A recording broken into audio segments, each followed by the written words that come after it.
The kid made a final video. Looking back at it, was very strange and hard to watch. I just kept looking at him thinking, I wish I could sit down with this guy and talk to him before, and I'm sure everyone feels that way when they watch the video as well. They feel like it cannot go away, it will never go away, and the only way to stop it is for them to go away themselves. Some people treat it as almost as if it's like this magical thing which can't be solved. But I found someone after they've committed suicide. There's a different kind of pain. There's a lot of questions, a lot of confusion, a lot of why, how, could this have been stopped, I wasn't sleeping, I was collapsing because I was in such a horrible place mentally. The only way I could sleep as if I was unconscious. I was just destroying myself. You weren't eating, really? You know me, I'm a 23 stone guy. I was about 17 stone. It takes a lot to rock me, and yet I'm in this position where I'm like, what the fuck is happening? So you're standing in your bedroom, the curtains are flying around and it's windy, it's obviously dark. So it feels like I'm in a horror movie. And it feels like there's like ghosts around me and shit. Like, just like panicking. I know I'm a bit full of myself at times. My self-esteem was rock bottom. I mean, I did think about killing myself. I just absolutely did. I didn't want to, but it did feel like a better option. I had post-traumatic stress disorder, not a doubt in my mind. And that really can stay with you forever. And I was lucky that I had a close friend. She was there for me whenever. Yeah. Because that person I had in my life wouldn't take no for an answer and was just there for me and almost forced me to accept that, which is very powerful thing to do for someone. In battling those demons I had at the time, it taught me a process that I was then able to apply to diving, to YouTube, to live events. This won't be obviously the last time this happens to YouTubers, and I just hope that the most we can learn from this experience, the more we can prevent it.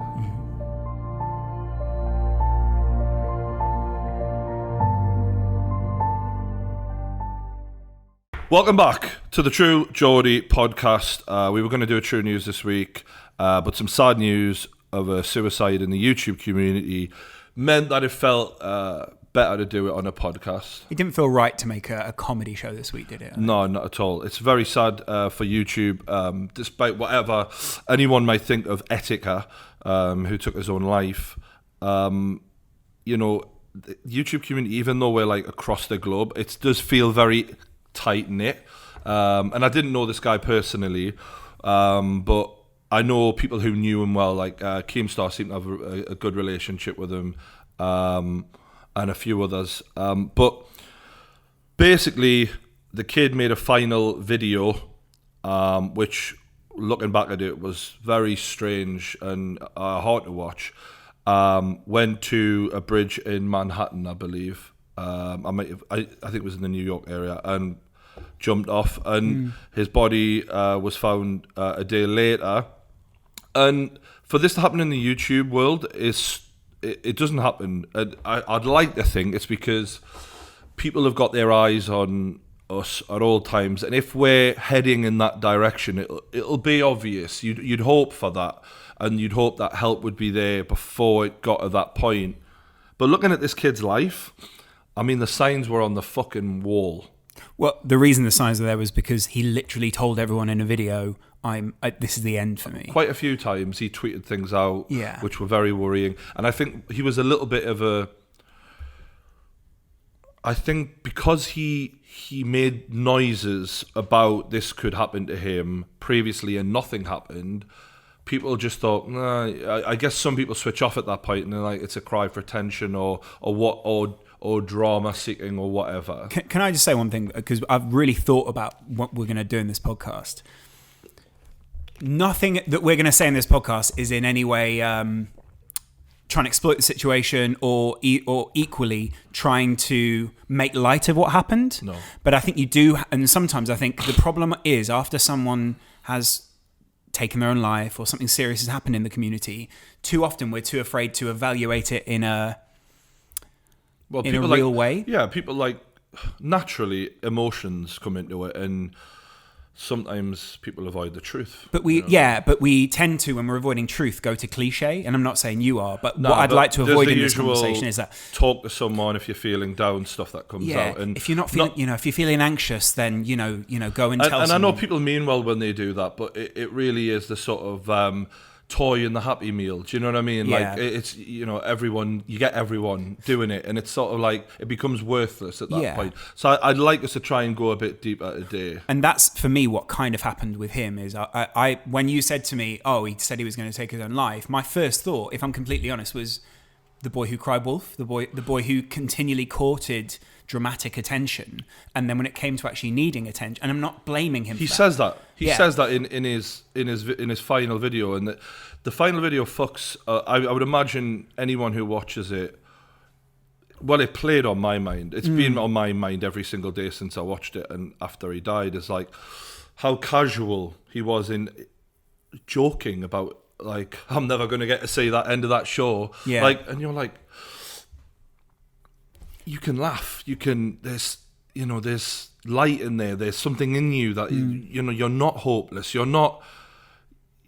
And you're looking at this handsome fucking young kid in America he's got a million fans and all this, and people give a fuck about him, and then gone.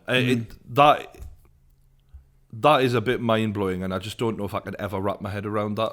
I think it made it like really haunting as well, because a lot of people watched that video and didn't quite know what to make of it, because he was so obviously telling everyone, I'm going to kill myself. But he was so blasé and like casual about it. Even now, it doesn't. The action, the dramatic, drastic end of his own life action, and the casual way he talked about it proves, I think, to some degree, he had his mind and his body were not connected. You know what I mean? He was just like, I'm ready to go now. You're almost in autopilot at that point. And the same thing almost took over in the video, where it's like, hey guys. Yeah, if you're I think that the Robin Williams quote people use is, it's a permanent solution to a temporary problem.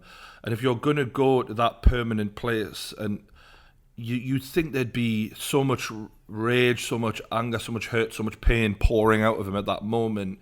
So for him to do it like a casual YouTube vlog, that fucked my mind up. That, like, watching it, it felt a bit surreal, didn't it, when you're watching it? I'm like, this doesn't.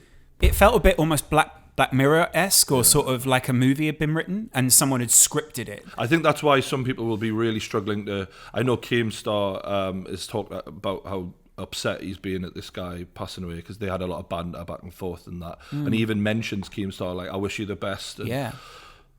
I mean, that must be hard to be one of the people he mentioned for all those. He mentioned a lot of people, and knowing that you were on his mind just before he died. Like, you were an important person to this guy. That must be hard. And I mean, I've talked about this before briefly in the past, but I found someone after they've committed suicide, and there's a different kind of pain that comes with that aftermath. Like, there's a lot of questions, a lot of confusion, a lot of why, how could this have been stopped, it's just fucking bizarre that this could happen in our community, though, because like I said last week, or the week before last, most YouTubers are acting, and if this doesn't prove that to you, I don't know what does. Because, I mean, don't get me wrong, this Etika was clearly, he was manic, he was very up and down in his videos, very energetic, and he is not a classic YouTuber in that regard, but it proves just how much of a, you think you know us, you fucking don't. You know what I mean? Like, until someone really pours their heart out on a video, and you see it for what it is, like, you can't truly be in their mind. Be honest, though. Is it really all that shocking that with all of the circumstances mixed together, this was the outcome? Really? If you're being completely honest. Well, no, and I think just because you'd think that the help would be there for someone in that position, but he even said, I didn't want it. You say talk to people, the doors, and he explains it in a way like the walls were closing around me and it's just too late now. And I'm like, as a person who isn't in his mind, you're thinking, but it isn't too late. You're still here. You're still fucking breathing. Yeah, you're like, thinking, stop. what are you saying? Yeah. Like, it's as if he'd been forced into it almost by like it was like he had two minds almost. It was the control of what was going on, saying I'm going to die now, and then his other mind talking to that, like having a conversation with himself, as if it already been made up, as if he was being like executed or something like that. It was so there was he was talking as if there was an inevitability about it, where it was like, this is my only option. I think that's something maybe a lot of people in that situation feel. That is their only option, and you wonder. There's no way out. Yeah, and you wonder how someone gets to that position where they feel like there is no other option, especially when after that person has passed away, there are so many people who say, I felt I was close to that person, I felt this, I felt that. And I think a lot of people don't understand that element of, especially in young men, how they can have that. It's the pain that they're in. I feel like that's what it all boils down to, is there's a mental pain there that for them is inescapable. And even when he is joking on the camera on his final video, inside, it's so bad, it is not worth carrying on. He can't even bear to carry on. And that's, he was a high-functioning manic depressant, it seemed. And to some extent, I think YouTube, and I'm not blaming YouTube, but made him quite high-functioning. Well, because it gives you a sort of a reason to keep going for that period of time, doesn't it? And if you don't carry on uploading all the time, people get bored, people stop coming, the attention stops.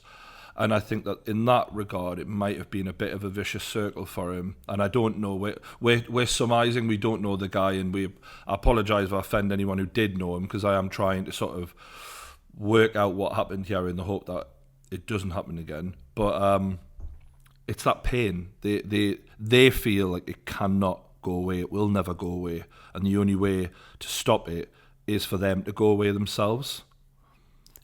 And part of that is that actually the mind has almost tricked itself into thinking that then. Yeah, it's a bit like a computer. Well, the mind is a computer, isn't it? And it's like occasionally you've got to look at that, take it apart and break down what's going on here, and like have a fucking technician look at you, or like go and see someone if things aren't making sense at that point. But it isn't as simple as that, unfortunately. You don't get a warning error on the fucking screen of your mind, do you? But do you know what does, I guess, frustrate me about part of this is that when we talk about depression or we talk about anxiety and suicide, some people treat it as almost as if it's like this magical thing which can't be solved. And when people go, just talk to someone or whatever, as if it's a magic trick that you can just do. That's literally the beginning. And often if you talk to the wrong person, it's like, goes the other way. Fuck it. Yeah. And or if you have contact with the wrong kind of thing. So there will have been people online who will have been saying the opposite to what the positive people will have been saying. Oh, absolutely. And there will have been people who will have been making him feel like the walls were closing in. Well, especially when you're a dramatic character online. Right. So whenever you quote drama, the haters come in their droves, don't they? So so the voices would have been piling up on both sides, I would imagine. But do you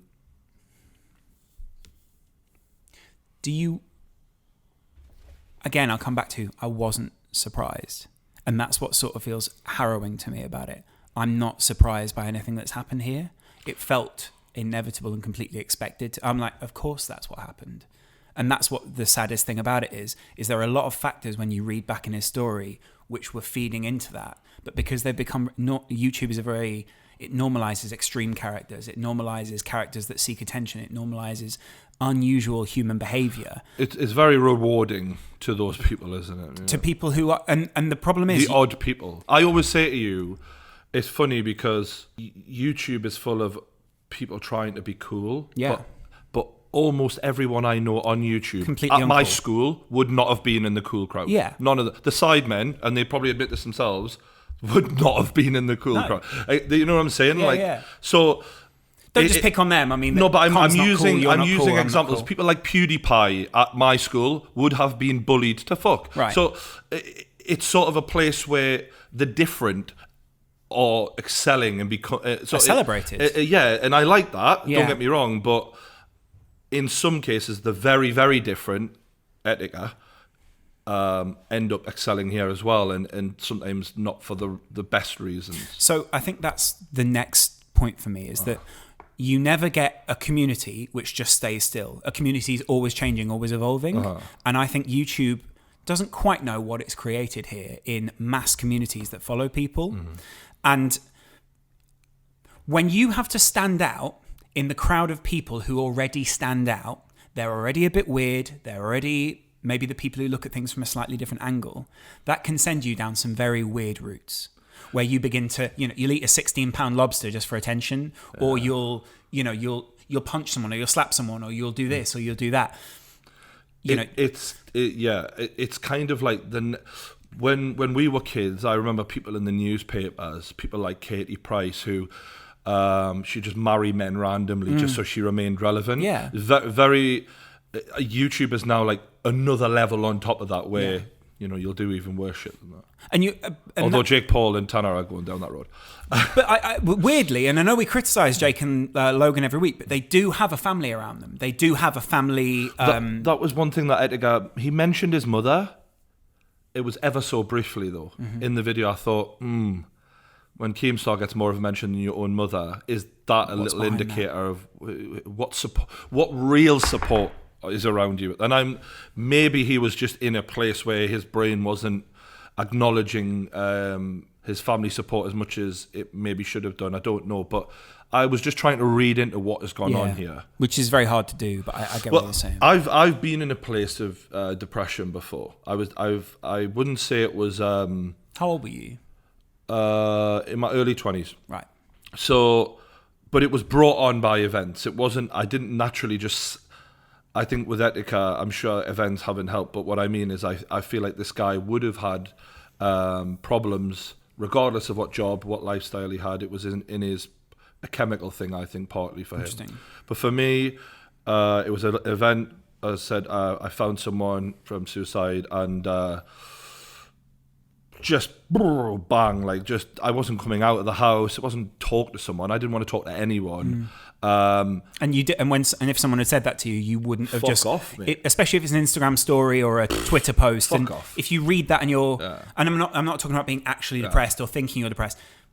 If you read that when you are depressed, you're not going to go, oh well, thanks. Yeah. Oh, should have just spoken to someone. Yeah. Nailed it. Yeah. And to be fair, maybe the repetitive message from YouTubers with a collective of all of them repeating that message can be a positive one. However, the likelihood that is going to have that much of an impact on its own is unlikely. For someone who's really, really, really depressed. Like, I'm talking, I haven't really gone into detail, but like in the past, but like I would have a case of Guinness in a day, like a full case, like 20 Guinness in a day. Like the big cans. I had wine bottles like in my flat. Like I remember, like when one person eventually makes it into your house, and I'm like, shit. Yeah. So it was like there's a close family friend coming to my house, and I was like, all right, and like I can see them looking around like, what the fuck, like this.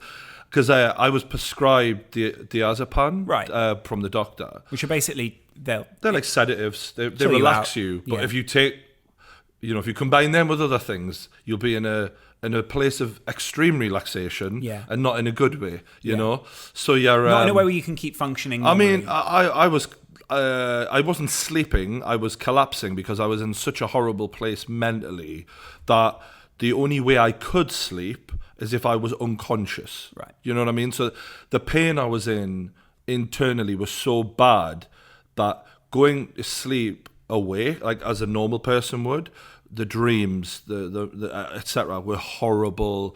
The emotions, for some reason, when you're really low and you're depressed and you feel awful, darkness makes it worse. Yeah. And little things like that. So I was just destroying myself. You weren't eating really? No, I like, me, I'm a 23 stone guy. I was about 17 stone and I was just drinking but not looking after myself in any way. So like for me to be 17 stone, I look like fucking anorexic. You look like me. I look worse. I look worse. Right. That's it. God, that's terrible. So no, I was at the lowest point of my life. You know what I mean? They put me. They sent me to a counsellor. What was your experience with the counsellor? Like, what happened there? It was a bit like, I get it. Like, she's in her heart was in the right place. She was this lovely Scottish woman, right? Her heart was in the right place, and she was trying to get me to go through everything and organize my mind. So making a framework for you to build back up. But having that once a week, and it had to be on a certain day. I remember the day before being like, oh fuck, yeah, I've got to go there and talk about my feelings. The dread of and then coming out of it feeling worse than I went in because I've had to talk about everything I'm upset about. Were you honest with her? Or were you right? So I committed. I was like, if I'm here, I'm going to try and be honest. But then there was days where I wouldn't talk that much. I'd just be like, I just wouldn't. And it's like almost that annoying scene in the movie where you're like screaming at the guy, just tell her then. Yeah. And I'm like, I just don't want to fucking do this today. Like, so as a counsellor, imagine how frustrating that must be. My mum's a counsellor. I've spoken to her about this before. About how you get, because I think a lot of people think, go to counselling, I'll tell them all the stuff, and then we just go, cool. Well, how do we deal with that then? And you're not in that headspace when you go to those sort of people. Otherwise, you wouldn't maybe be there in the first. I'm not. Some people who have very organised lives actually still go to a counsellor just to sort things through. But very often when you get sent to a counsellor, it's because you've, at the last resort, or so there's something going wrong there. Really, in an ideal world, everyone would see a counsellor maybe once a month just for like mind maintenance, right? And I think that would be really helpful for everyone. Yeah. But what actually happens is we go to a counsellor when we're borderline fucking ready to finish ourselves. And that isn't, the system isn't right, and it's because the healthcare system isn't right, unfortunately, but we'll not do that today. But the point is, she tried, I did try kind of with her, but eventually I got to a place where I thought, I've gotten everything I can from you, and the real talking is the way forward. That is true, but not everyone has what I had. And I was lucky that I had a close friend who was a bit older than me, who, rather than a one-day-a-week thing where it was on the NHS's terms and I had to be there and be in the right frame of mind, and she was there for me whenever. Yeah. And that was like, really, that's what you need. And you don't get me wrong, it also helps if that person has life experience who can really go through things with you and ask you the questions to get you to come to the right conclusions and to just give you that support that you need. And I was lucky, because without that person, I did think about killing myself. I just absolutely did. I didn't want to, but it did feel like a better option than living. Were you seriously considering it, or like what would go through your mind? Like, talk me through that. Well, there was one night where it was really bad weather, and I used to sleep with my window open, and I woke up at about 2 a.m. and I'd moved into a place where like the windows were sort of hard to shut sometimes, big fucking windows, and like I just woke up and I was really in a bad place, and I remember the window wouldn't shut and the wind was fucking blowing really bad, and I was sort of like, I think I'd drunk that night before and I'd taken like my diazepam, and like the curtains are blowing all over and I'm like in the dark and I'm fucking like freaking out. And right. There was like a moment where I was like, I mean, I'd had panic attacks many times before that, but I remember it was a very, very hard one. Because that's what comes with depression, isn't it? Anxiety and those kind of things. Me. I'd never known what it was like. Yeah. I didn't understand anxiety. I didn't even know what it was like. It was like being on a fucking roller coaster, but you're just sitting in a fucking chair in the living room thinking, why do I feel like this? So I think the best way that I can describe anxiety is it's the same. Sometimes you catch yourself maybe getting a bit angry. And especially you, but anyone I think catches themselves getting a bit angry, and you can sort of go, okay, let's just take a step back and just breathe out. Anxiety is when you can't do that. There's no brakes almost. It doesn't feel in your mind. There are ways of stopping it, and but you don't have them at the time. Yeah, you can learn them, and they become very effective if you go to the right people. I'm talking about the first time. Exactly, the first time that happens. I think the other thing we should caveat that with: this happens to a lot of guys in their early 20s. Oh, yeah. You're beginning to work out how big life is. You're beginning to work out what your responsibilities are, what kind of man you're becoming, and you're worried that your experiences are shaping you in a bad way, maybe. At least that was. I get these messages on an almost daily basis. Yeah, where there's a lot of young lads going through this, and nobody's really. What I find weird is nobody are taught these really simple ways of dealing with those things. Like we're teaching fucking PE. Yeah, you know what I mean? Like, yeah, this really should be on the fucking curriculum. Fuck hockey.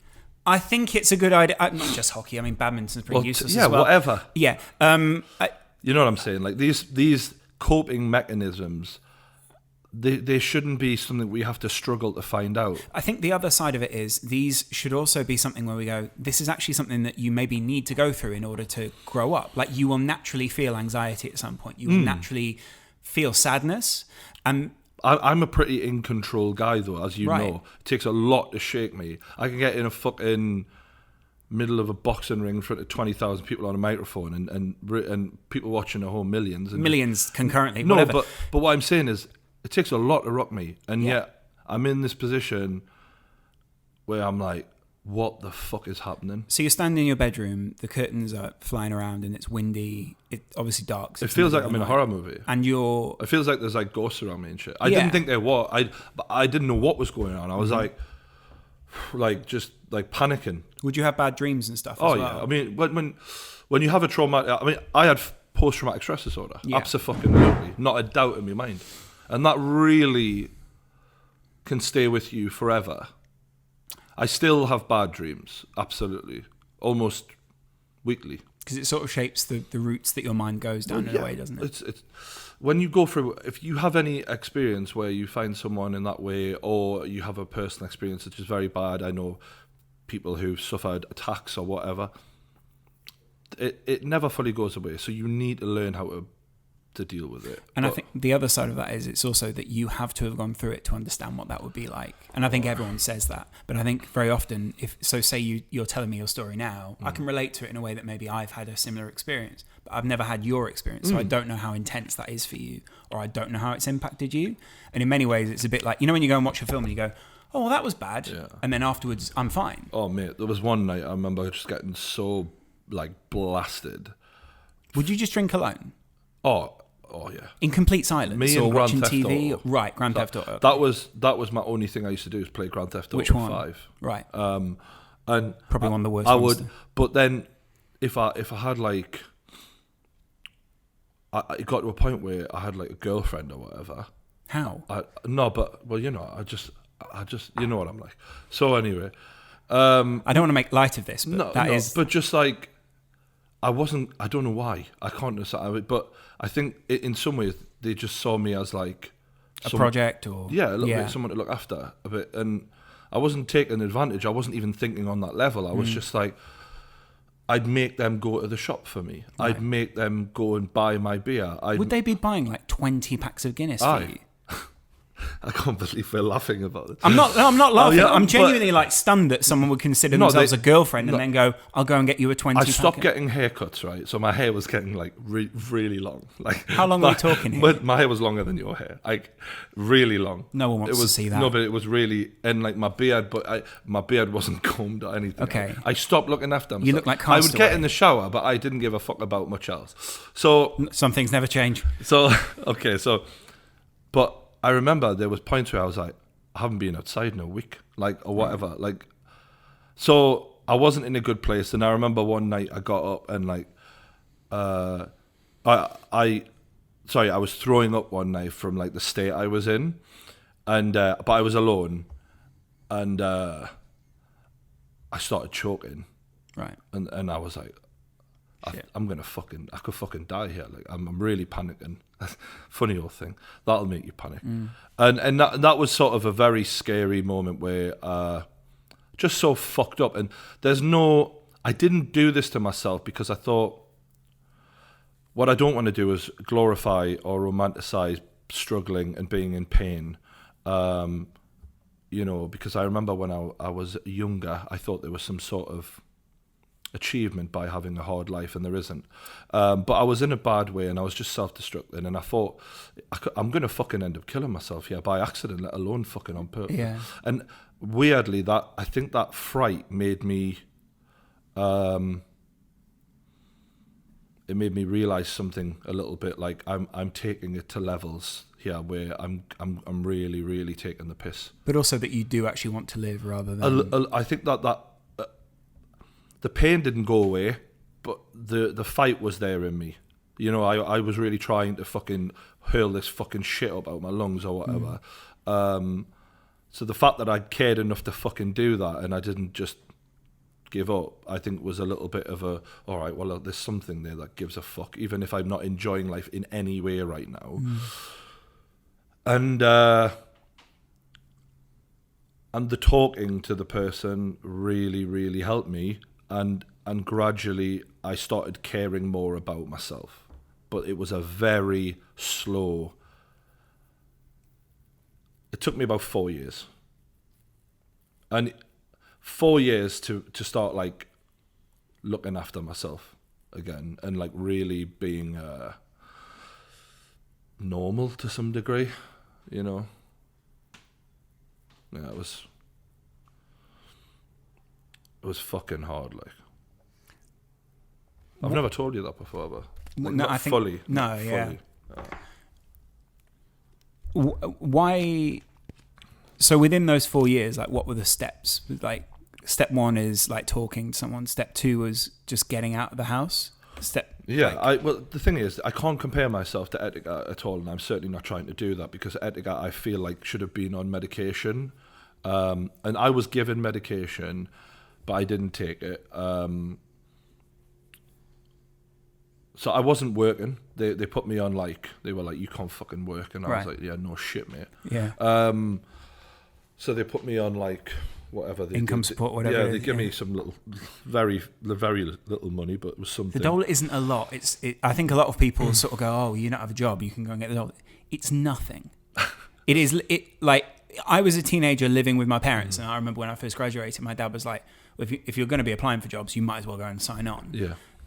It was barely enough for a teenager to get by when they're going out. If you've got low self-esteem, the things you've got to go through to get that money, ridiculous. Certainly don't help depression. Yeah. I'll tell you that for nothing. And very often... It was humiliating. You get there, and I know this is a very cliched story at this point, but you get there, you're around other people who are of a similar mindset to you, because obviously things aren't going incredibly. I didn't feel... Yeah, but...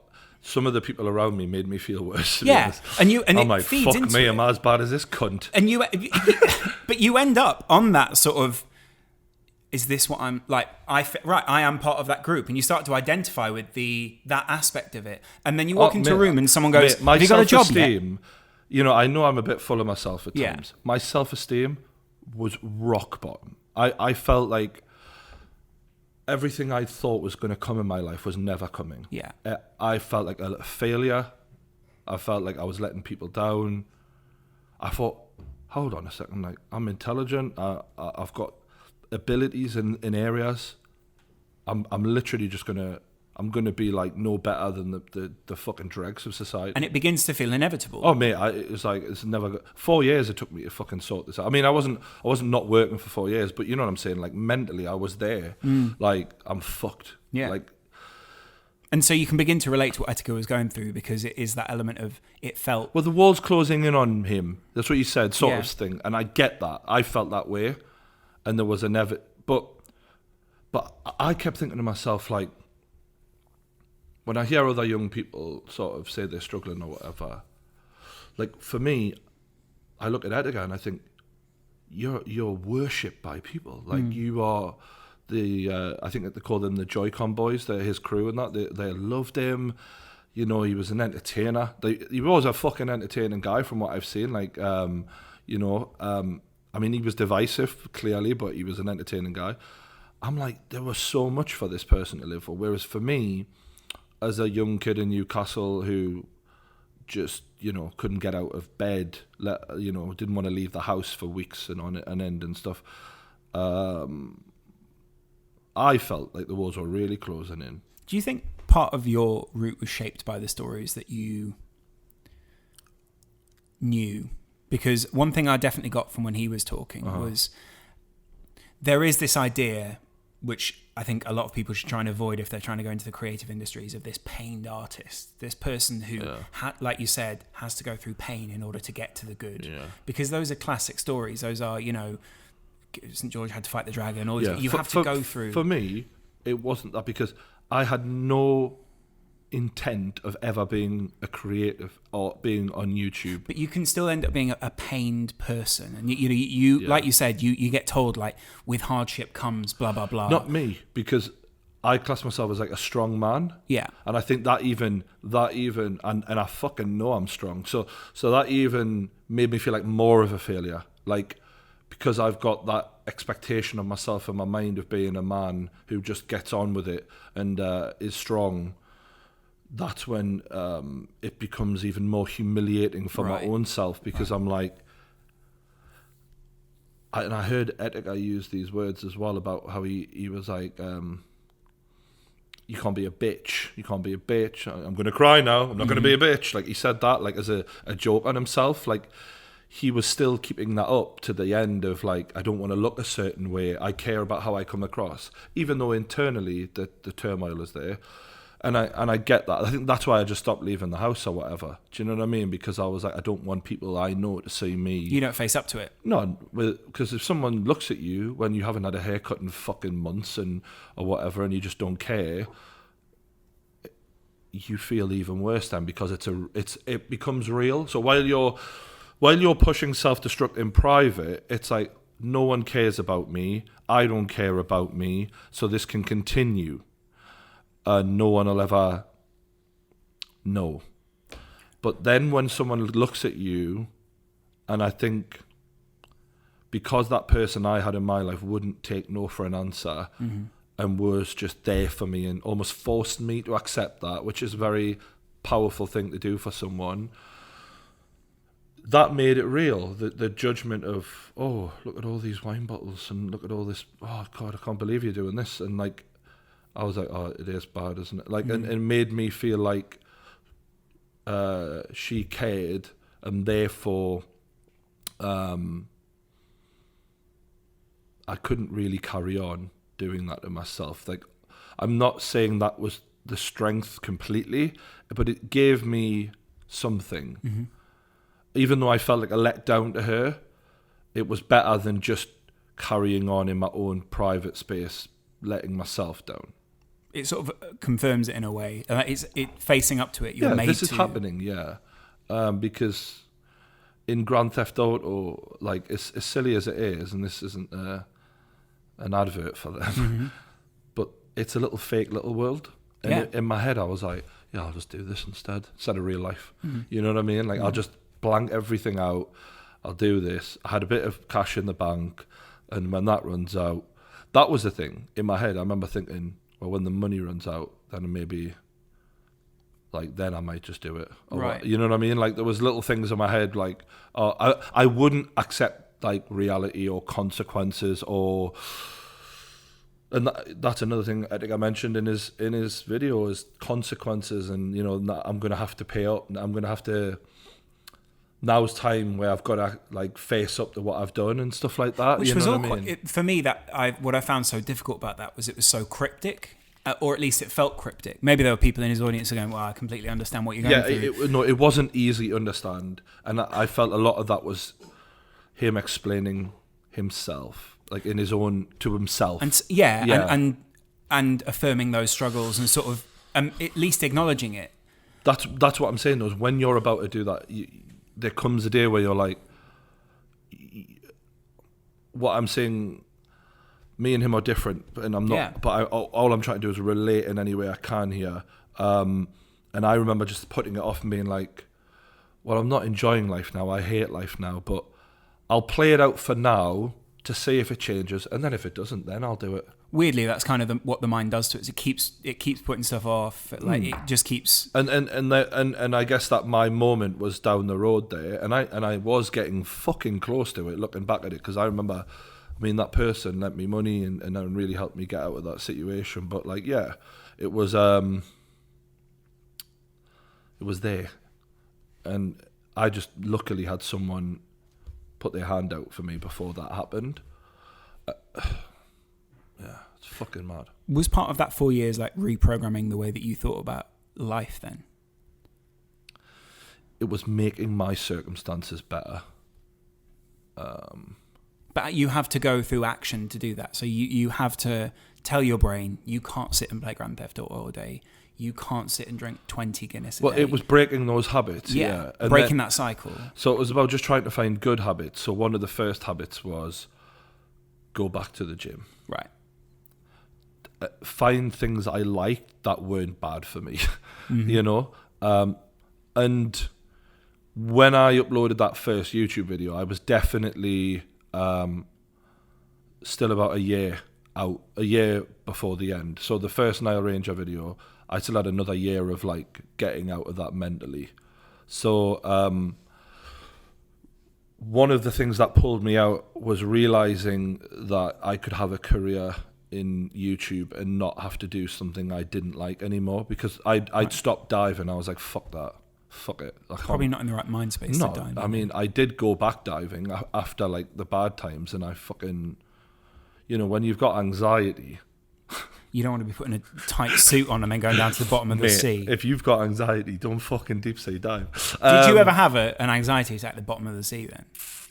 Because also taking deep breaths. So this is the point: is you can have anxiety attacks when you're just a diver, when you're fine, because it's a hellish job at times. It's almost a natural reaction to being put in a suit and then sent to the bottom of a giant. I swear to God, mate. I swear, the half of the diving course is just stop panicking. Right, like that's the fucking first like month of diving. Do they ever induce a panic attack to try and make you know what that feels like? Because one of the first things they did I remember they put you in the water with no gloves on.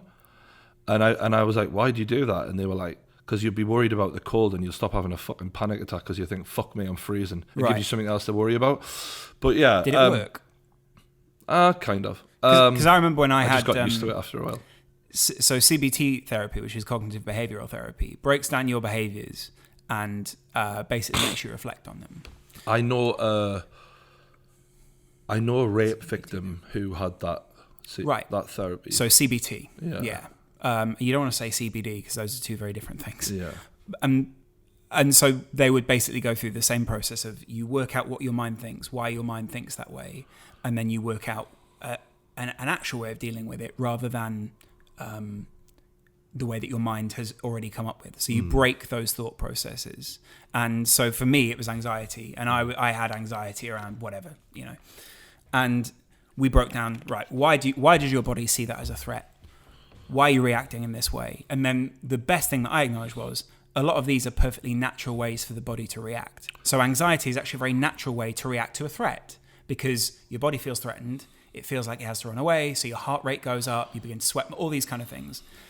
And so breaking that down, I think, is really healthy because you begin to understand, that's where my brain's going wrong, or like that. You know, when your brain wants to go straight, you actually need to take it right a little bit, or you need to take it a slightly different direction, and it gives you that feeling of control.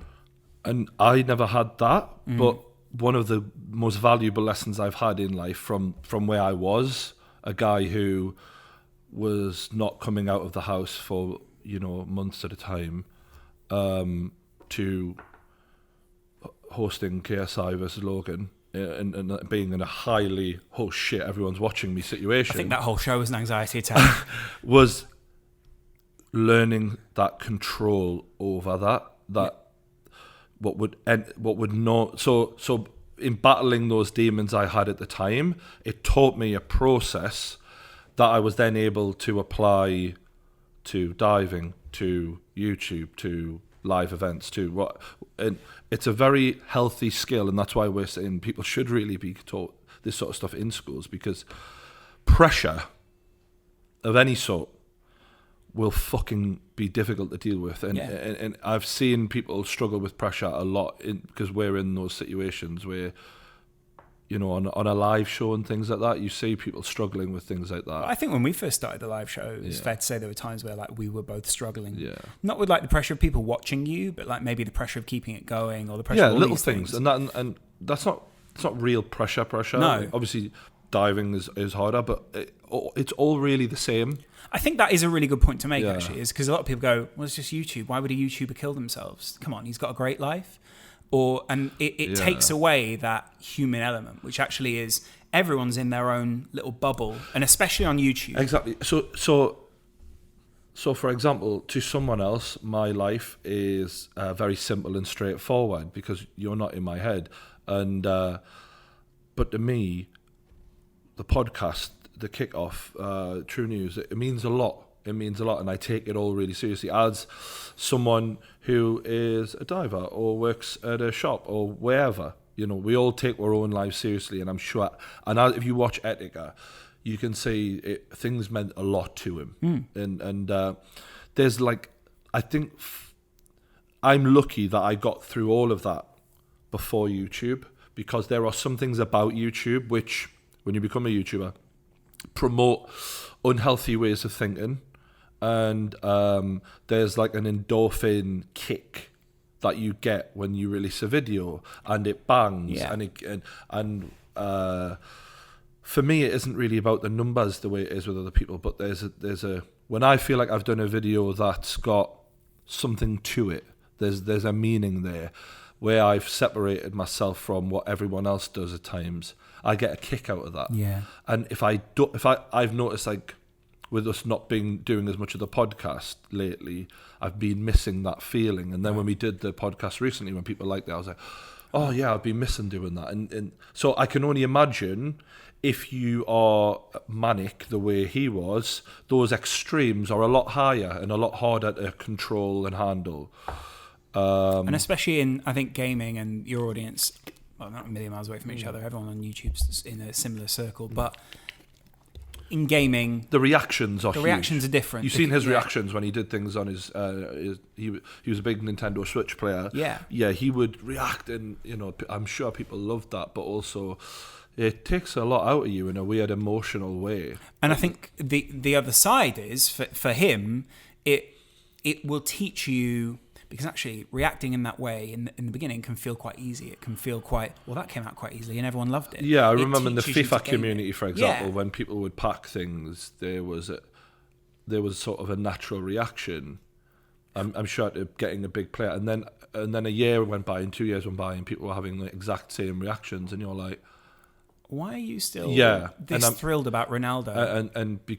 And it wasn't about Ronaldo. It was about the views. It was about the whole thing. It was people get carried away. It's weird because that is actually a really good analogy for it's a really obvious way of breaking down what happens on YouTube.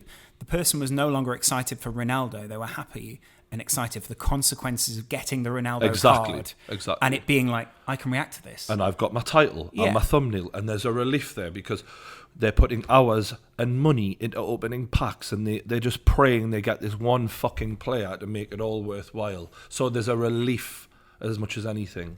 And I think that is just as fitting for him as it is for you, as it is for everyone on YouTube. But it does teach you. For me, it's bagging a good guest. I think. So when they walk out and the cards turn around, it's Robbie Williams. No, he'll do.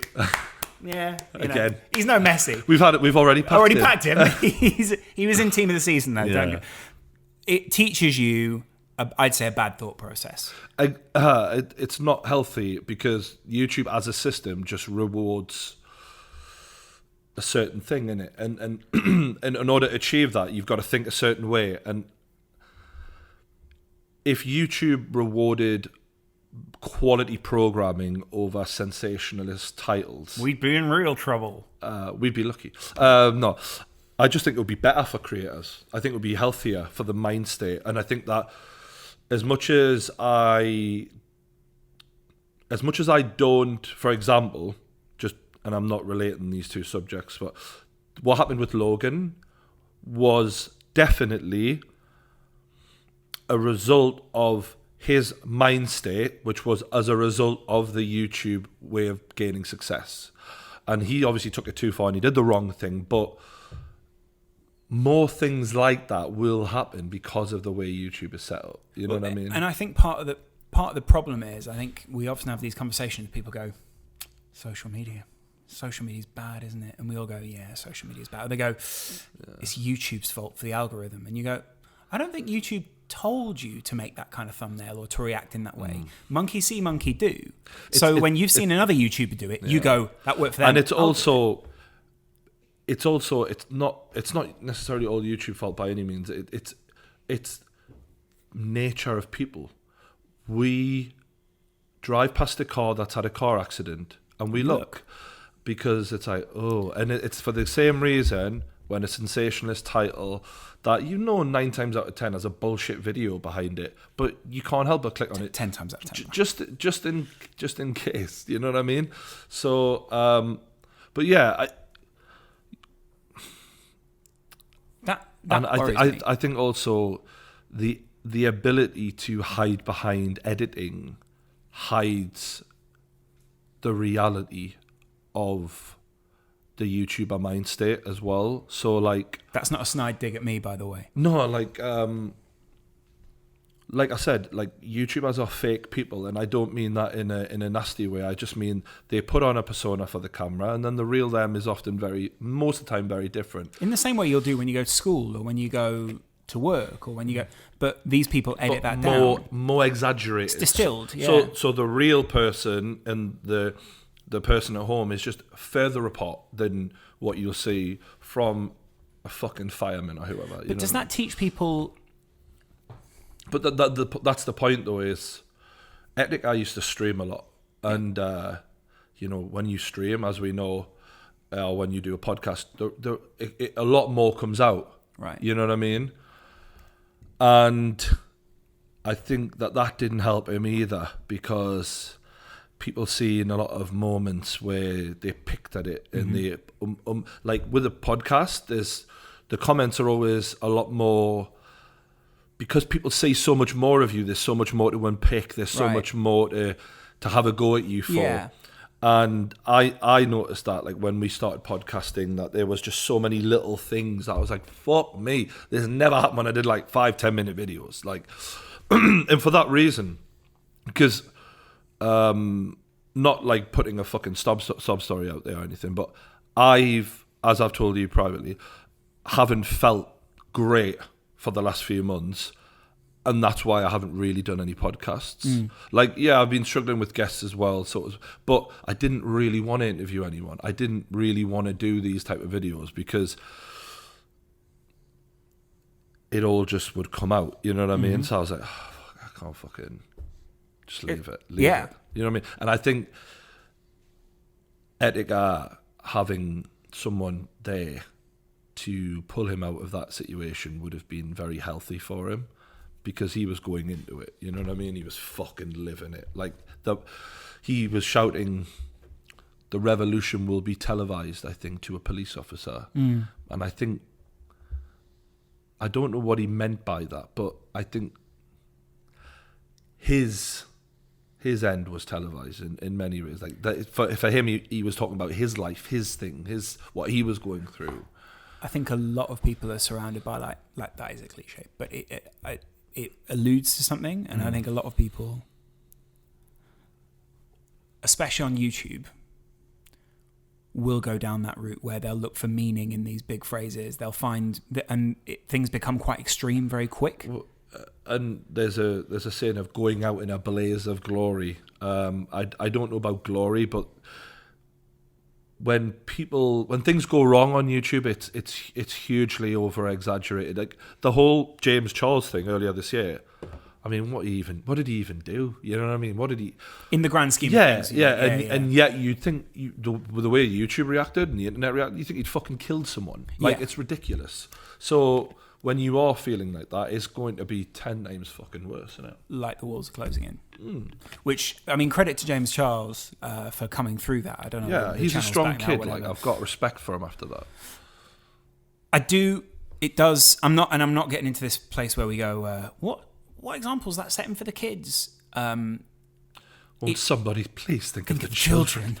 The other side of it, that is, when you're watching someone on YouTube, you do naturally, your brain will go, oh, I like that aspect of them. I'll take that for my personality, or I'll become a funnier person, or I'll do this. They call them influencers for a reason, not just because they need a wanky name for agencies to use. Do you know what I mean? They are influencing people, but not always in the way that you think they're going to. So in a way, people go, well, you sell them lipstick, or you'll sell them, a new gaming controller, or whatever. The other side of influencing is the subconscious level, where you pick up mannerisms, or you pick up, I was obsessed with Eminem when I was a young teenage kid. Like everything about him, the way he dressed, the way he talked. I adopted so many little things from him that I was totally unaware of. Like my heroes Alan Shearer was my hero when I was a really young kid. But like I remember I liked Stone Cold Steve Austin. I liked Eminem. I liked rebellious sort of outspoken, don't give a fuck characters. But Eminem, like I look back at it and I think, oh geez, I was obsessed with this guy. Like every word, every lyric I knew. The podcast would be very different if you'd taken on Alan Shearer's persona. It would just be you and I sat in stony silence. I certainly didn't take on his persona, but you know what I'm saying. So I know what it's like to feel. Like we call them stands for a reason, but like the way he wrote that song, like I certainly wasn't on that level, but I know how to feel like you really almost care about this star, and we've been to events and we've seen the love that these YouTubers get, and I wish we felt that. I can only imagine though what kind of things they're taking from these YouTubers on a daily basis, because the difference between YouTubers and musicians and movie stars is they seem a lot more real. You think you know them a lot more, and they're almost, you can reach out and touch them. You spend hours with them every week. They're not one album and then a year later another album. And this is why I'm trying to caution people when I say you think you know these YouTubers. You fucking don't. You don't. And I'm sort of risking a little bit of people not being happy with me personally for that, but it's for the actual audience's sake I'm saying that, because I don't think it's healthy for people to just believe this is how people are. And I don't think that I'm not insulting anyone's intelligence, but I just think it's only natural to sort of think YouTubers are a more genuine breed than celebrities on. But they're not. They're just the same as anyone else in the public eye. They go down a road where they protect their image. They want to come across a certain way, and ultimately they want to make the most money and convince people of what they need to in order to keep their career going and keep that audience. I think that's what I find sort of interesting is. I know this is a stupid example. Someone left the Loslim group the other day. So Loslim's like a group of people who jokingly what a fucking ref. People love Lawrence and they've got their own Twitter group. But it's sort of evolved where people have sort of gone, this is stupid, naturally isn't it? Leveled up, mate, in the image of their God. So the main thing that I felt like an element of pride when this person went, I'm sort of done with this now. I was sort of like, oh, you've completed the journey. Like you've graduated from me and now you're older now. From the University of Laws. Sure, or whatever you want to call it. Yeah. And what was weird was I felt like... I went to the School of Laws, me. But does that person... What you're saying? Do you know what's weird, though? Is it's like the contrasted feeling that you have when that person goes, not I'm over you and, you're nothing to me, but that's sort of... I'm sure that's probably what they're thinking partly, as well. But they go, I'm not going to put LMCK in my name anymore. I'm not going to do this. Did they erase that? I don't know. They're gone. Can we check on them? The other side of it is, you've graduated. You're sort of an adult now. Yeah. You're a real person, and you don't feel that. What I don't want the Loslims who are still in the group and aren't real people. No, heard it from your own creator. That's not the. Is we still love you. Yeah, LMCK for life, baby. What I'm saying. For life. I wish I could hand out like a piece of paper and be like, "Well done, you flyer. graduated." Not a flyer. That would be weird. No, recruit more of them. Sure, you don't need them. No one wants. All right, so. I hear what you're saying. Good people. And what I'm trying to say from the YouTuber's perspective is they go down that road as well, and it's just not healthy for them. So I don't know the fucking way out. That's the thing, you know what I mean? It's such a rewarding road to go down. Well, it's also, you have no career skills. You have nothing. Maybe you've developed editing skills or something like that, but in most offices... I mean, let's be honest. We've seen most YouTubers. They haven't. They've got editors, do you know what I mean? Yeah. Fucking hell, they need them. There's also the other side of that, of not losing face, but sort of having to go into an office and someone saying to you, "What have you done for the past 5 years?" And you're going, "I was a YouTuber." Yeah. Right. Okay. I mean, I think there's only a few YouTubers who could pull that off and be like, "Oh, right then." Sort of like Chris MD. I Right. think he'd be fine. He'd transition into office life, no problem. Absolutely. I can see Chris in the morning. Chris, morning, Loz. Good to see you. How you doing, mate? Yeah. Back to the computer. He's just a normal. He'd just be like, "Just got to work with that deadline." Yeah, but Chris, why are you wearing a waistcoat in the office? You look so dapper for a man who does the accounts. No, you know what I'm saying though. Like, Yeah. there's some people who would Pulls be out a Nerf gun. yeah, no, who would be fine regardless of where they were. Yeah, But Stephen. it is. I mean, like, I love Stephen to bits, but fuck me, if YouTube didn't exist and comedy didn't exist, what the fuck and would alcohol he didn't be? exist. What would he do? Where the fuck would thank God for YouTube. That's all I'm saying. Do you know I think what I that's mean? what he says on a daily basis. When he wakes up. Same for a lot of. I mean, I say the same. Oh, and me included. That's what I'm saying. Is it in many regards, YouTube saved me in many regards, and I know that sounds so like it sounds gay, doesn't it? But you know what I mean. You can't say gay. No, I can say it. it. I don't mean that in a traditional sense. No, it sounds In a traditional It sounds sense. Disney. It sounds Disney. Right. You know what I mean? Like, oh, you've saved me. Like, but if it wasn't for it, I would have ended up a very sad, miserable cunt. Right. That's what I'm saying. Instead, you are just a miserable cunt. But I'm not on the dole anymore. Right, okay. So, you know what I mean? But in many ways, you've trapped yourself in another way, and I'm not saying this in an ironic way. Where now you have to upload. You're part of the YouTube system. You've got to keep that going. But I didn't know that I really wanted to be a creative person because in Newcastle, if you're a bloke, your granddad just goes to you, get a trade. You know what I mean? Like, I remember I was a natural artist at school. Right. I thought you were going to say natural bricklayer. No, I genuinely, I know I bang on about how good I am at everything all the time, and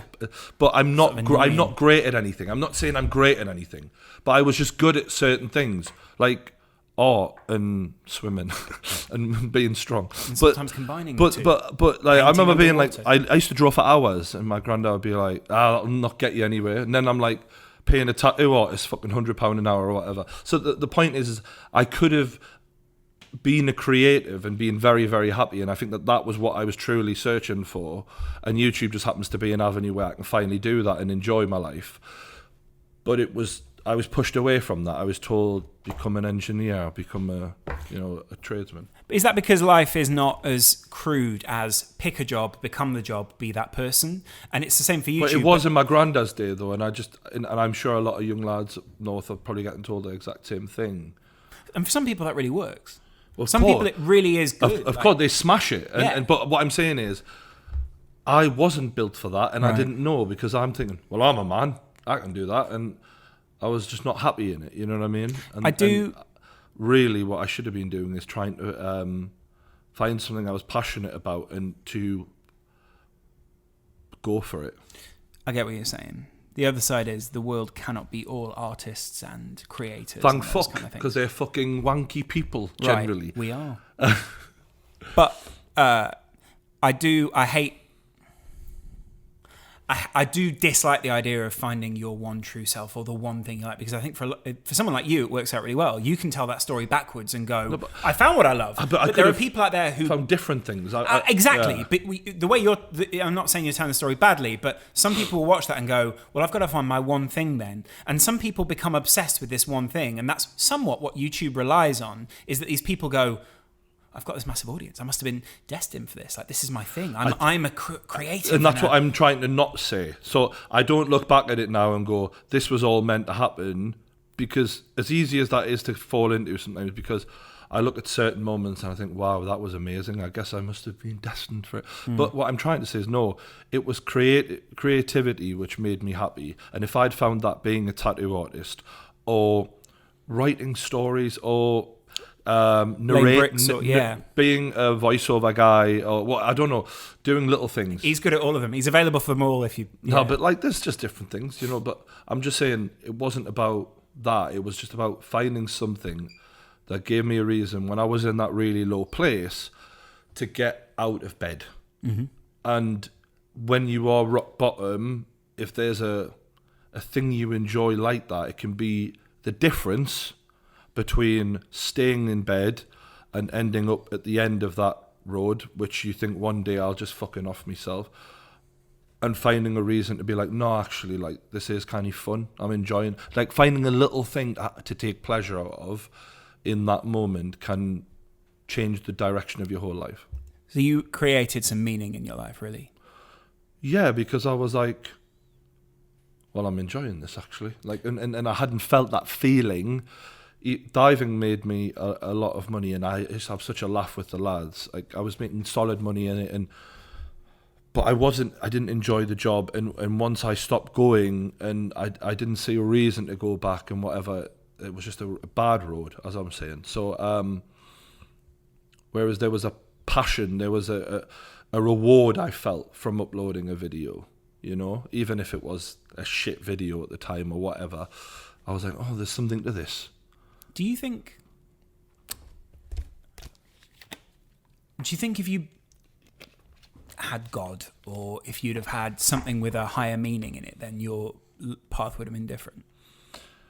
I'm kind of a pleasure seeker, so but that's, you know I am. You know, I'm so guilty of that. But you shouldn't have to deny God to find pleasure. No, and I'm not saying I believe in God. I'm not denying God. I'm just saying, because of the way my brain is built, and I fully understand myself.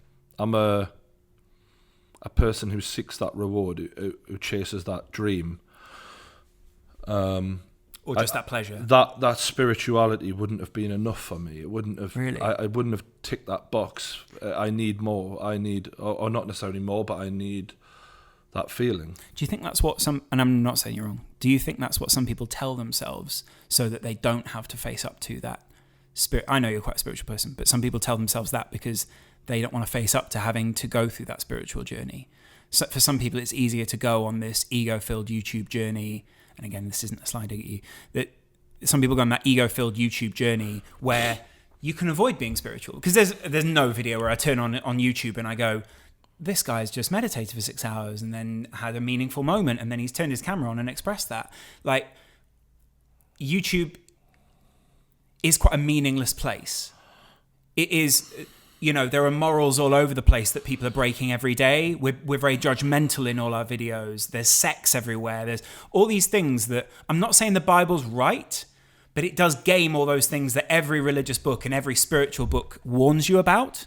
And there are people out there who see it as shirking responsibility, or people who want to just live a childish life their whole life. And it did look to me like Etika had sort of, he hadn't found that meaning which would have kept him around, maybe. Oh, definitely. I agree with what you're saying. And that felt quite sad to me, because I felt like he'd almost been misled by the dream of YouTube, or it felt like he'd been misled in some way to thinking this was the right route. And then he'd been backed into a corner, and it didn't feel... Yeah. It didn't feel good to watch. Oh, it was awful. It was absolutely awful. I didn't even know the kid, and you know, I was sitting watching TV like a day later, 2 days later, still thinking about that video. Yeah, I just kept looking at him thinking, I wish I could sit down with this guy and talk to him before, you know, and I'm sure everyone feels that way when they watch the video as well. Yeah, it's bad to be that pleasure chasing. YouTube encourages that, though. YouTube encourages that, though. Oh, absolutely. People like me tend to succeed in it for that reason. And the other side of it is, and we've had this experience with YouTube, if you do get down a road where you maybe have made a mistake or something goes wrong, there's not all that much support from YouTube to help you reverse or help you to get out of it. Yeah. For instance, the channel disappeared very quickly. I think they've got a lot of learning to do, because for me, one of the things I will say, as I said, I don't know the guy, but the ego of a YouTuber, we all have this. And for me, one of the things in my ego is that I'm creating something. I'm building something that is like a big house. And every day is a brick going into that. And certain videos are like the foundations of this fucking work that I'm putting in. Yeah. And I guess somewhere in my head, I'm thinking, well, one day when I'm not here, people will still enjoy these. Right. You know, they might not watch them every fucking day. There's a YouTuber by the name of Rich Piana who's massive in the bodybuilding YouTube world. And he was very passionate and controversial guy, but I enjoyed his stuff. And his channel's still there to this day. He's got like 1,000 videos, million subscribers. People just watch him whenever they want.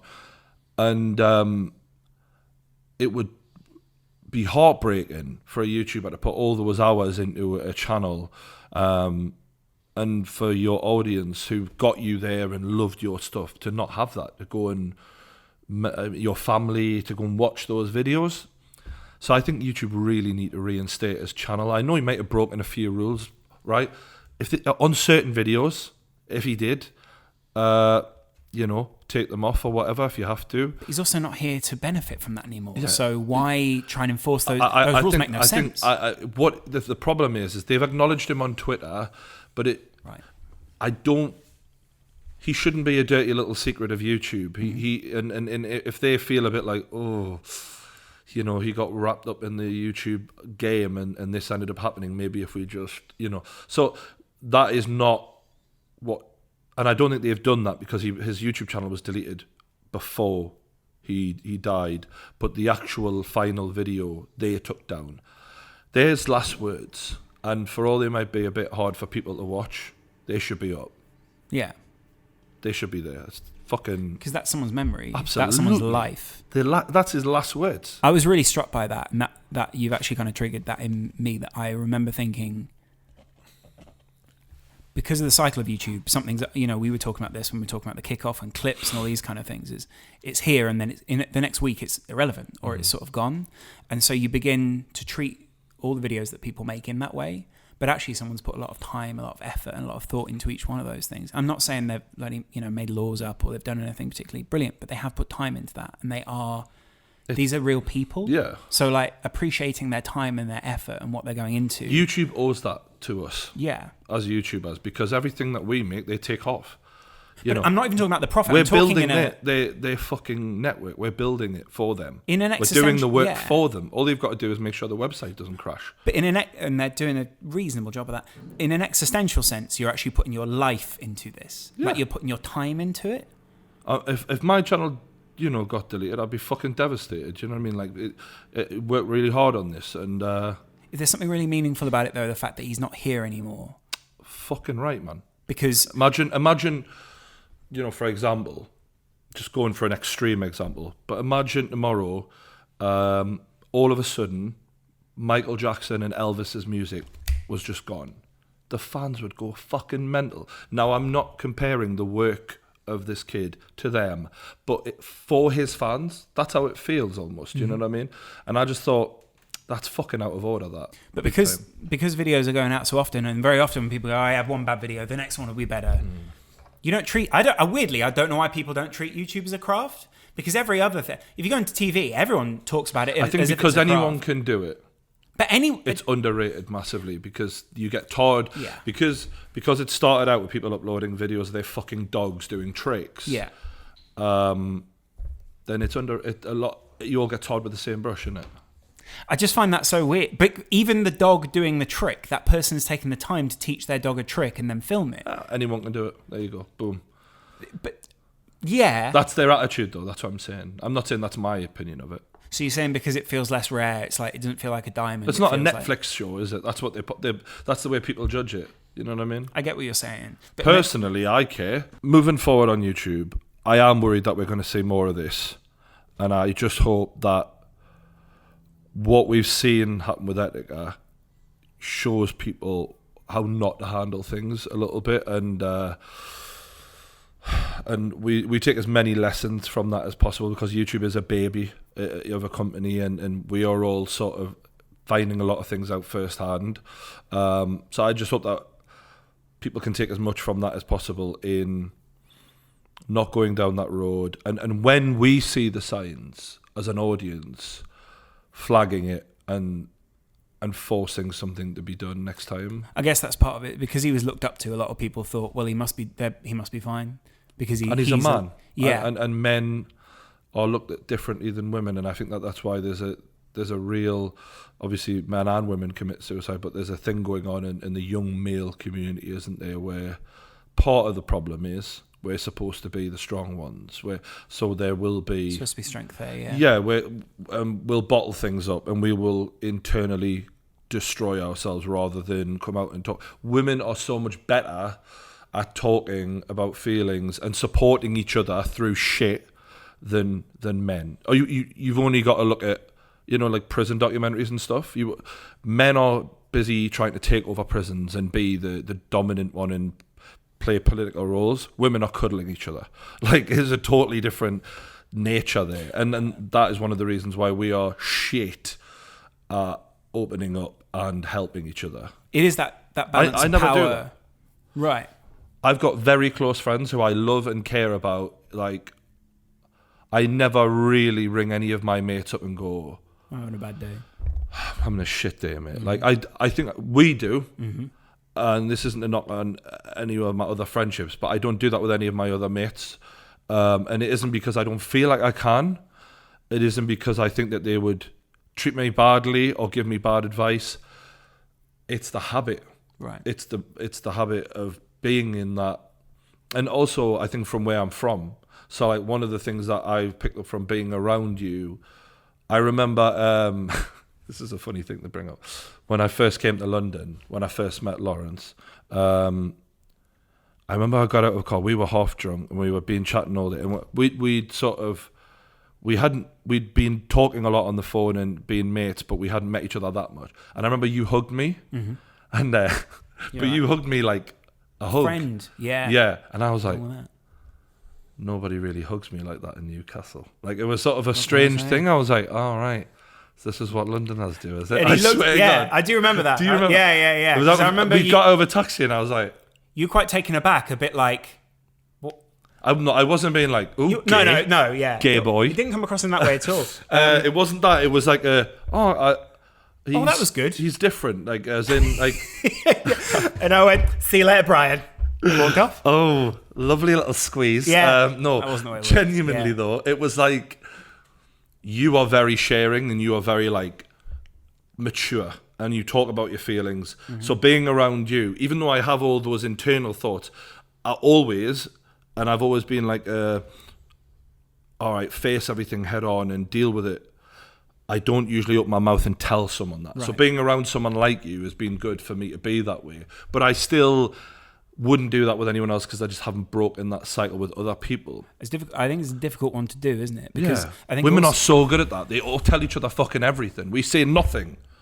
Like, it's annoying me now. I do find that weird because there is like power in the collective of things when you can share. Like, I don't know what it is, and again, we're talking about it as if it's magic. But as soon as you've told someone a problem, it does tend to change the nature of it. It's almost like your mind suddenly goes, "Okay, well, that's out. It's real now. So how do we deal with that?" Yeah, and I think that's the reason why people say talk to someone.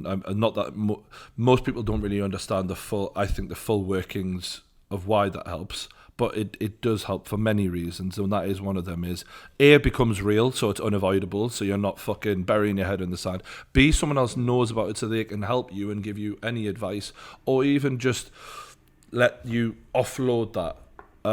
And as men, we just need to be a lot better at that. I think a lot of men, and maybe a lot of women as well, are worried about being exploited for the information they give away. So if you told someone you were anxious and it was at work, that person then goes, well, no promotion for you. And you're quite do you know what I mean? And that is a worry for a lot of people. The lack of trust is a huge thing. And men are very untrusting quite a lot of the time. Yeah. Like, you're not, I'd say you're naturally a very trusting person when you get to know someone. But I wouldn't say you're a trusting person. I'm definitely not trusting. Let's be honest. But part of that is about keeping you being quite a powerful person in yourself. But I'm loving, but it doesn't mean that I'll give people information willingly. Yeah, it takes a lot. It takes a fucking lot, and that's probably a flaw of mine. But that comes down to how you see power or how people perceive the dynamics between people. I don't even know. I think it's one of those learned things that you've... Yeah. But I've just grown up that way of like, because I was let down by people, people weren't there for me who should have been there, and yada, yada, yada. And you just think, nah, just keep that to yourself. Yeah. You know what I mean? And there's strength in information. You know what I mean? And you think, why would I want to give that up? Why would I tell that person? Because I think we do live in a society where people are sort of taught that power, you hold the power and you keep it and then you wield the power. But more and more, and I think what the internet was trying to get at was, if you share that and it becomes a collective thing, then actually you can make everyone more powerful. But because, and I think especially on YouTube and Twitter, where, you know, there's a limited amount of money or brand deals or all these kind of things, a lot of people want to keep their own castle, build their own walls, and then whatever comes in, it's your money, it's your audience, don't share that. It's discouraged. And I've had my hand burned a couple of times where I feel like I've helped people on YouTube and, you know, it wasn't the right move or the right person to help. Right. So maybe that's partly, but it's not just YouTube, that's just life, isn't it? That's everyone. We've all helped people get a job or a promotion or introduce them to a girl, or you've helped them in any way and you regret it later on. But it isn't healthy to just think, and this is for people, not just men, just because that person fucked me over doesn't mean the next one will. We've all, I'm talking to lads here, but we've all met girls who their ex-boyfriend treated them like shit, so now she makes you walk through fire just to prove that you're not a cunt as well. Right. Like, that isn't a healthy way of doing it. Like, so by making the next guy walk through fire doesn't mean he's going to be any nicer. Like, he could be just as big of a twat and just pretend long enough to get where he wants to be. So the point I'm trying to make, is I think give everyone a fair chance of getting close to you. And of course, sometimes you're going to regret that. We have to go through that. But try and trust those people, because that's what I've changed later on in life through you. Through us. But because of you, a lot of you rubbed off on me, not literally, although that was a good cuddle. Yeah. Was give more people a chance, basically. Right.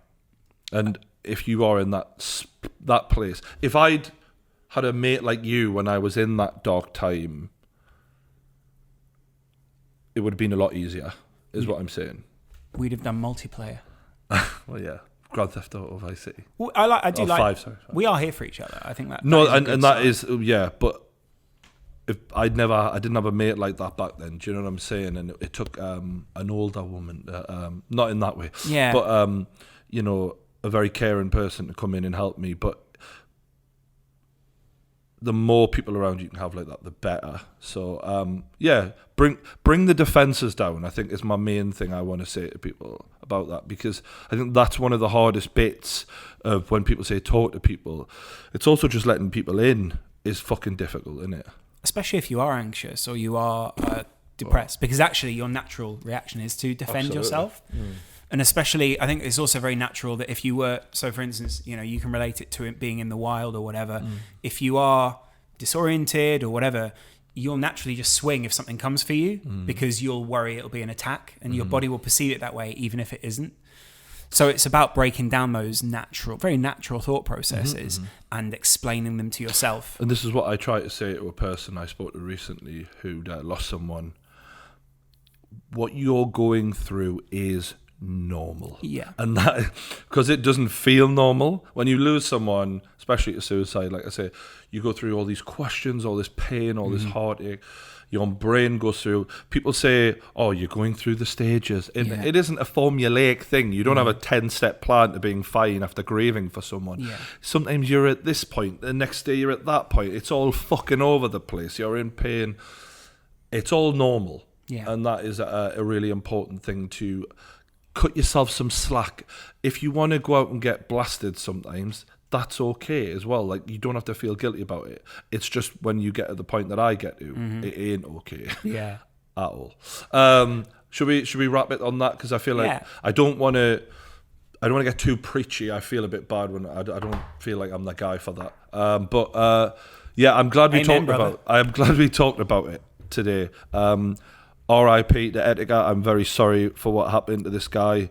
And we put some things in the description below to donate and stuff like that. I know it sounds cliche, but I do hope that in what happened to him, it doesn't sort of go unnoticed or unacted on. That's what we're trying to do. And I think the best thing to do is to remember it and I wouldn't say call it a cautionary tale, but see someone who lived such a great life and still ended up in a situation where they felt relatively hopeless. It's very sad, very sad.